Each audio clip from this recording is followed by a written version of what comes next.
IBM 6783이란 한글 한영 혼용 그 모델인데 요거는 신데리코에서 수입을 했다 그러네요. 원래는 현대전자에서 IBM을 하다가 그 OEM으로 이제 수입을 해가지고 한글 개조를 해서 판매를 하다가 이게 신데리코로 이제 넘어가서 신데리코에서 마지막으로 이제 그 단종이 된 거거든요. 요건 6783이라고 있죠. 6783이라고 되어 있는데 요거는 이제 한글 시리즈로 넘어온 게 많습니다. 그러니까 6783이 한글 시리즈로 넘어온 게 많아요. 자, 요거를 이제 해머가 이게 안 찍혀서 찍히다 말다 이렇게 고장이었는데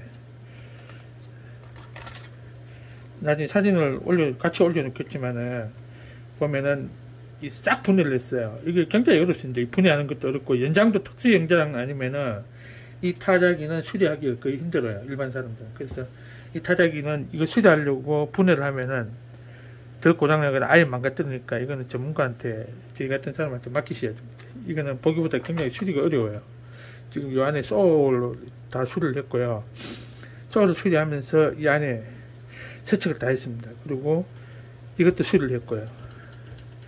보면 한 가지만 고장 나는 게 아니라 연동이 되어 있습니다. 부품을 하나 풀면 이것저것 같이 연동이 되어 있기 때문에 조정하기가 굉장히 힘들어요. 이거 한번 풀어버리면 맞추기가 어렵습니다.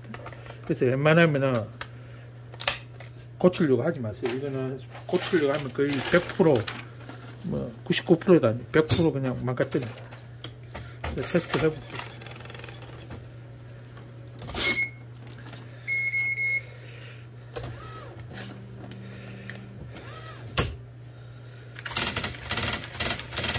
이 소리가 다르죠, 완전히. 잘 찍히지.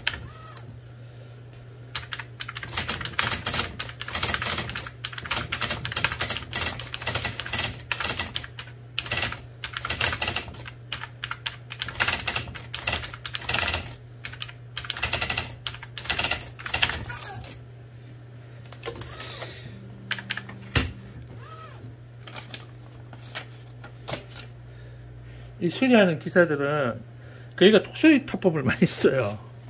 왜냐면 수리할 때 이 자판을 두들겨 미치지 않기 때문에 그냥 수리할 때 이렇게 하나씩 이렇게 체크를 하기 때문에 배우기를 이렇게 독수리 타법을 써요.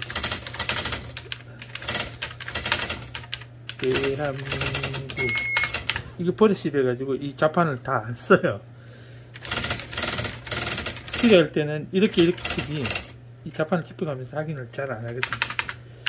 그래서 이건 타잔 따로 배우죠. 삑삑삑삑 하는 건 자판이 섞였을 때, 엉켰을 때 삑삑삑 쏟는. 이 IBM 이게 18인치거든요, 이게. 그 수출 신용장 찍을 때 BL 용지가 유일하게 들어가는 전자타자기 모델이 한국에서는 이걸로 수입을 해서 많이 썼어요. 그리고 타력도 세고.